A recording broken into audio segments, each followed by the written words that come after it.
दोस्तों आज की इस वीडियो में हम लोग एक British American poet W H. Auden की लाइफ और उनके वर्क्स को डिस्कस करेंगे। कैसे एक वर्सेटाइल राइटर थे ये, क्या क्या इन्होंने किया था, राइटर होने के साथ साथ डॉक्यूमेंट्रीज में भी काम किया था, ये सब आपको बताऊंगा इस छोटी सी वीडियो में। चलिए शुरू करते हैं, मिलता हूं इस वीडियो के एंड में। विंस्टन ह्यू गॉर्डन, जिनको हम डब्ल्यू.एच. ऑर्डन के नाम से जानते हैं, इनका जन्म हुआ था 21 फरवरी 1907 में और मृत्यु हुई थी 29 सितंबर 1973 में। ये पहले ब्रिटिश और बाद में अमेरिकन पोएट थे। इनकी पोएट्री की स्पेशलिटी ये थी कि लोग नोट करते थे इन्होंने स्टाइलिस्टिक और टेक्निकल अचीवमेंट्स पा रखी थी। मतलब उनकी स्टाइल और टेक्निक दोनों ही हाई लेवल की थी। वो अपनी पोम्स में पॉलिटिक्स, मॉरल्स, लव और रिलीजन ऐसे टॉपिक्स को एक्सप्लोर करते थे और बहुत ही वैरायटी में लिखते थे। मतलब उनकी कविताओं में मूड, लिखने का फॉर्मेट और टॉपिक्स यानी कंटेंट काफ़ी अलग अलग होते थे। जैसे उनकी फेमस पोएम्स की थीम्स मैं आपको बताता हूँ। लव थीम पर उन्होंने लिखी है फ्यूनरल ब्लूज। पॉलिटिकल और सोशल थीम्स पर उन्होंने लिखी है सेप्टेम्बर 1, 1939 और द शील्ड ऑफ एक्लेस। कल्चरल और साइकोलॉजिकल थीम्स पर लिखी है द एज ऑफ एंग्जाइटी और रिलीजियस थीम्स पर लिखी है फॉर द टाइम बीइंग। देखो, ऑर्डन का जो जन्म हुआ था वो हुआ था यॉर्क में। बचपन और जवानी काफ़ी हद तक बर्मिंघम और उसके आसपास में गुजरी। एक प्रोफेशनल मिडिल क्लास फैमिली में उन्होंने अलग अलग इंग्लिश इंडिपेंडेंट स्कूल्स में पढ़ाई की। बाद में क्राइस्ट चर्च ऑक्सफोर्ड में इंग्लिश सब्जेक्ट में स्टडी किया। स्टार्टिंग का करियर कुछ ऐसे रहा था कि 1930 से 35 तक 5 साल इन्होंने कुछ ब्रिटिश प्राइवेट स्कूल्स में टीचिंग की। फिर अमेरिका चले गए 1939 में, जब वॉर के हालात बन रहे थे, उस वक्त चले गए। फिर 1946 में इन्होंने अमेरिका की सिटीजनशिप ली, लेकिन ब्रिटिश सिटीजनशिप भी रखी थी अपने साथ में। 1941 से 45 के बीच में अमेरिकन यूनिवर्सिटीज़ में पढ़ाया और 1950s में कभी कभी विजिटिंग प्रोफेसरशिप भी करते थे, यानी जाके लेक्चर देना। परमानेंट नहीं, जाकर लेक्चर देना। देखो, इनको स्टार्टिंग में जो पॉपुलैरिटी मिली थी ना, वो 1930 में अपनी पहली बुक पोएम्स को पब्लिश करवाने के बाद में एक अटेंशन मिलना शुरू हुआ। 1932 में ऑरेटर्स पब्लिश हुई। फिर 1935 से 38 के बीच में इन्होंने क्रिस्टोफर आइशरवुड के साथ मिलकर 3 प्लेज लिखे। क्रिस्टोफर आइशरवुड के साथ में इन्होंने इनकी पहचान एक लेफ्ट विंग पॉलिटिकल राइटर के रूप में मजबूत की इन 3 प्लेज ने। अमेरिका शिफ्ट होने का एक रीज़न ये भी था कि ये पॉलिटिकल लेबल से बचना चाहते थे कि कोई पॉलिटिकल लेबल इन पर ना लगा दिया जाए। फिर बाद में 1940s में उनकी राइटिंग्स रिलीजियस थीम्स पर फोकस हुई, जैसे for the time being and sea and the mirror. फिर 1947 में अपनी long poem the age of anxiety के लिए इनको पुलिट्जर प्राइज मिला, पोएट्री में जीता। एक बहुत बड़ी पोएम थी दोस्तों, इतनी बड़ी पोएम थी कि एक बुक के बराबर थी। और इस पोएम का टाइटल मॉडर्न एरा को डिस्क्राइब करने के लिए एक पॉपुलर फ्रेज बन गया, the age of anxiety. Oxford में भी प्रोफेसरशिप की थी इन्होंने 1956 से लेकर 1961 के बीच में। ऑक्सफोर्ड में प्रोफेसर ऑफ पोएट्री रहे थे ये। वैसे इन्होंने अपने पूरे करियर में सिर्फ पोएम्स नहीं लिखी थी, बहुत सारे प्रोज, एसेज और रिव्यूज़ भी लिखे थे। जैसे literary, political, psychological, religious topics पर होते थे इनके प्रोज। डॉक्यूमेंट्री फिल्म्स में भी काम किया था, मतलब उनकी राइटिंग में भी काम किया था। पोएटिक प्लेज भी लिखे थे, परफॉर्मेंस बेस्ड वर्क्स भी लिखे थे। क्रिटिक्स के ओपिनियन मिक्स थे इनको लेकर। ये कंट्रोवर्शियल फिगर भी थे और इन्फ्लुएंशियल भी। यानी कुछ क्रिटिक्स तो इनको एलियट और W.B. यीट्स से छोटा पोएट मानते थे, जबकि कुछ ऐसे पोएट्स थे जैसे जोसेफ ब्रॉडस्की, वो कहते थे कि ऑर्डन 20th सेंचुरी का सबसे बड़ा माइंड था। डेथ के बाद में इनकी पोएम्स फिल्म्स और ब्रॉडकास्ट के ज़रिए, पॉपुलर मीडिया के ज़रिए बहुत सारी ऑडियंस तक पहुंची, बहुत बड़ी ऑडियंस तक पहुंची। आप क्या मानोगे, इन्होंने अपने करियर में लगभग 400 पोएम्स लिखी थी, 400 पोएम्स, जिनमें से 7 इतनी लॉन्ग पोएम्स थी, जिनमें से 2 पूरी बुक लेंथ की थी। इतने वर्सेटाइल पोएट थे कि एक इंसाइक्लोपीडिया की तरह थी उनकी पोएम्स। यानी इतने सारे टॉपिक्स, आइडियाज़, फॉर्म्स पर लिख पाना कैसे पॉसिबल है। स्टाइल का रेंज बहुत बड़ा था। यानी आप सोचो कि ऑब्सक्योर 20th सेंचुरी मॉडर्निज्म, थोड़ा सा कॉम्प्लेक्स सिंबॉलिक स्टाइल था, उससे लेकर लूसिड ट्रेडिशनल फॉर्म्स जैसे बैलेड्स, वहाँ तक ये लिखते थे। तब डॉगरल, जो मजाक में हल्की क्वालिटी में राइम जो होती है वो, हाइकू, एंग्लो सैक्सन मीटर्स में लिखी हुई काफ़ी सारी पोएम्स, सब कुछ लिख लेते थे। टोन और कंटेंट की रेंज इतनी ज़्यादा थी कि पॉप सॉन्ग्स से लेकर कॉम्प्लेक्स फिलोसॉफिकल मेडिटेशंस तक, अपनी पर्सनल डिटेल से लेकर एटम और स्टार्स तक, कंटेम्प्रेरी क्राइसिस से लेकर सोसाइटी के इवोल्यूशन तक सब कुछ लिखते थे। पोएम्स तो एक तरफ दोस्तों, 400 से ज़्यादा इन्होंने एसेज और रिव्यूज़ भी लिखे।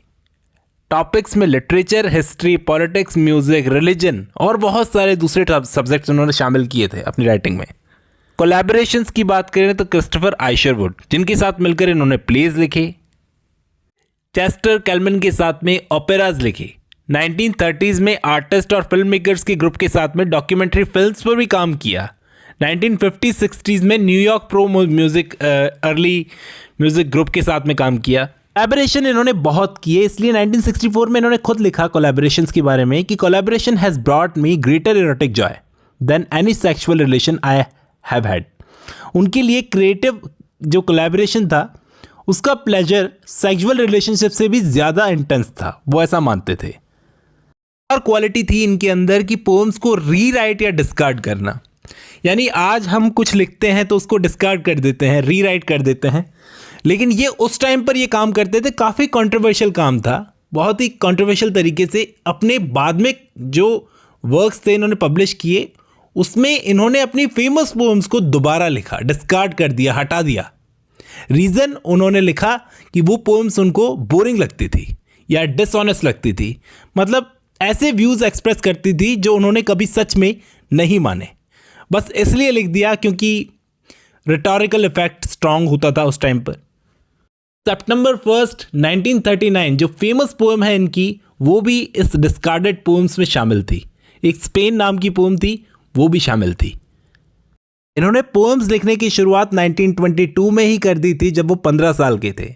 शुरुआत में उनकी writing 19th century romantic poets के स्टाइल में होती थी, खासकर विलियम वर्ड्सवर्थ से काफ़ी इंस्पायर थे।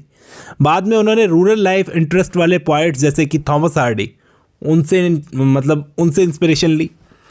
जब वो 18 साल के हुए तो उन्होंने टी.एस. एलियट को डिस्कवर किया। टी.एस. एलियट के भी स्टाइल के एक्सट्रीम वर्जन को अडॉप्ट कर लिया इन्होंने। अपना खुद का यूनिक वॉइस, खुद का यूनिक स्टाइल 20 साल की एज में इनको मिली, जब इन्होंने पहली अपनी ऐसी पोएम लिखी जो उनकी कलेक्टेड वर्क्स में शामिल हुई, from the very first coming down. इस पोएम के साथ ही उनकी 1920s के पूरे दशक के एंड की पोएम्स जो होती थी वो क्लिप्ड होती, यानी शॉर्ट एंड शार्प होती थी, एल्यूसिव होती थी, थोड़ा सा इनडायरेक्ट होती थी। इस स्टाइल में वो लिखते थे। थीम्स कैसी होती थी? लोनलीनेस, लॉस पर, लेकिन डायरेक्ट स्टेटमेंट कभी नहीं होते थे उसके अंदर, सिर्फ एल्यूजन्स यानी संकेत देते थे। इन्हीं में से 20 पोएम्स की एक पहली बुक जो थी वो पब्लिश हुई, जिसका नाम था पोएम्स, 1928 में आई। इससे इनको अर्ली पॉपुलैरिटी मिलना शुरू हो गई। फर्स्ट ड्रामेटिक वर्क 1928 में इन्होंने लिखा। 1928 में अपना पहला ड्रामेटिक काम किया, पेड ऑन बोथ साइड्स। पहले जो पोएम्स को पब्लिश किया था वो एक पैम्पलेट के रूप में पब्लिश किया था। पहली पब्लिश्ड बुक इनकी आई थी 1930 में, जिसमें जो ड्रामा अभी मैंने आपको बताया वो और 30 शॉर्ट पोएम्स थी। पहली बार पब्लिश्ड बुक की फॉर्म में आई। पब्लिश्ड पोएम्स मतलब वो बुक का नाम था पोएम्स, 1930 में आई। 1933 में इस बुक का सेकेंड एडिशन आया, जिसमें 7 पोएम्स रिप्लेस कर दी गई थी। इस वर्क में कुछ जो फेमस पोएम शामिल थी वो थी it was Easter as I walked, doom is dark, sir no man's enemy और दिस लूनर ब्यूटी। अब मैं आपको W.H. ऑर्डन की 1932 से 47 तक के कामों के बारे में और उनकी थीम्स के बारे में बताता हूँ। सबसे पहले द ऑरेटर्स 1932 का वर्क था। इसमें उनका स्टाइलिस्टिक शिफ्ट देखने को मिला। देखो, इसका पूरा नाम था the orators and English study. जो वर्क था इसके अंदर पोएट्री और प्रोज दोनों का मिक्सचर था, मिक्स था ये वर्क। इसकी थीम क्या थी? पर्सनल और पॉलिटिकल लाइफ में हीरो की जो वर्शिप होती है ना, हीरो की पूजा, वो थीम थी। इस वर्क में आपको रॉबर्ट बर्न्स का इन्फ्लुएंस दिखाई देता है। से इन्फ्लुएंस इनके ऊपर सिर्फ रॉबर्ट बर्न्स का नहीं, 1930s में इन्होंने अपनी पोएम्स का फॉर्म और स्टाइल काफ़ी हद तक ट्रेडिशनल बैलेड्स, पॉपुलर सॉन्ग्स और क्लासिकल ओड्स जैसे कि होरेस, इन सब से उधार लिया। इन पर इन्फ्लुएंस था दांते का, विलियम लैंगलैंड का, अलेक्जेंडर पोप का, इन सब का। इसके बाद में इनका पॉलिटिकल पॉइंट का फेज आता है। इस पीरियड में उनका काफ़ी काम लेफ्ट विंग व्यूज़ को एक्सप्रेस करता था, जिसकी वजह से उनकी पहचान एक पॉलिटिकल पॉइट के रूप में हुई। आज जो आप इनकी सारी पोइट्री पढ़ते हो, लगभग इसी फेज में लिखी हुई थी ज़्यादातर पॉपुलर पोएम्स। वैसे देखा जाए तो प्राइवेट लाइफ में वो रेवोल्यूशनरी पॉलिटिक्स को लेकर इतना ज़्यादा कमिटेड नहीं थे जितना लोग उन्हें समझते हैं। कुछ लिटरेरी क्रिटिक्स कहते हैं कि उन्होंने जो पॉलिटिकल पोएम्स अपनी लिखी, उसमें जो व्यूज़ लिखे अपने, सिर्फ मॉरल ड्यूटीज़ को ध्यान में रखकर लिखे। एक पार्टली रेपुटेशन बनाने के लिए बाद में उन्हें इस पर रिग्रेट हुआ कि क्यों रखे। यहाँ तक बात है पॉलिटिकल प्लेस की, जो आइशरवुड के साथ मिलकर इन्होंने लिखे थे, जिनमें पहला था द डांस ऑफ डेथ 1933 का प्ले था, जिसे बाद में ऑर्डन ने अ नाइलिस्टिक लैग पुल कहा। The dog beneath the skin 1935 का वर्क था, आइशरवुड के साथ ही लिखा था। द एसेंट ऑफ F6 1937 का वर्क था। कुछ वर्क्स थे, पॉलिटिकल वर्क्स थे, जो आइशरवुड के साथ मिलकर इन्होंने लिखे थे। 1936 में एक और वर्क पब्लिश हुआ इनका, लुक स्ट्रेंजर नाम का, जो पब्लिशर ने टाइटल दिया था लुक स्ट्रेंजर। ऑर्डन को ये पसंद नहीं आया टाइटल। फिर 1937 में यूएस एडिशन में जो इसका नाम रखा गया था, इसी वर्क का ऑन द साइलेंट रखा गया था। फिर W.B. यीट्स और सिगमंड फ्रॉयड की एलिजीज भी लिखी इन्होंने। इनके जो वर्क्स होते थे ना दोस्तों, एंटी हीरोइक टोन में होते थे, यानी जो ग्रेट डीड्स हुआ करते थे, यूनिक जीनियसेस के काम नहीं होते थे, बल्कि ऑर्डिनरी लोगों के काम से होते थे।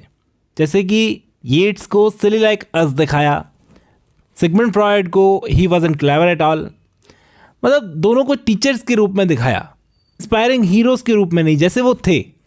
फिर 1940 से लेकर 1947 तक के टाइम में इनमें एक फिलोसॉफिकल रिलीजियस शिफ्ट देखने को मिला, यानी अब रिलीजियस वर्क्स पर लिखना शुरू कर दिया इन्होंने। जैसे 1940 में इनकी long philosophical poem I knew year later.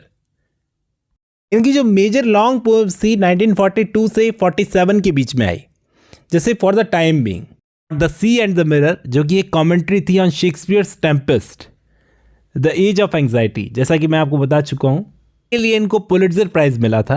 इस तरह से इनका करियर का ग्राफ चला दोस्तों। बहुत सारी वैरायटी में इन्होंने वर्क्स को लिखा, बहुत सारे थीम्स को इन्होंने उठाया और कोलैबोरेशंस तो बहुत ज़्यादा किए। उम्मीद करता हूँ आपको इस वीडियो से कोई ना कोई हेल्प मिलेगी। आज की इस वीडियो में बस इतना ही। अब जब आपने ये वीडियो खत्म कर लिया तो मैं उम्मीद करता हूँ आपको ये वीडियो समझ में आई होगी दोस्तों, इनकी लाइफ समझ में आई होगी। आज की इस वीडियो में बस इतना ही।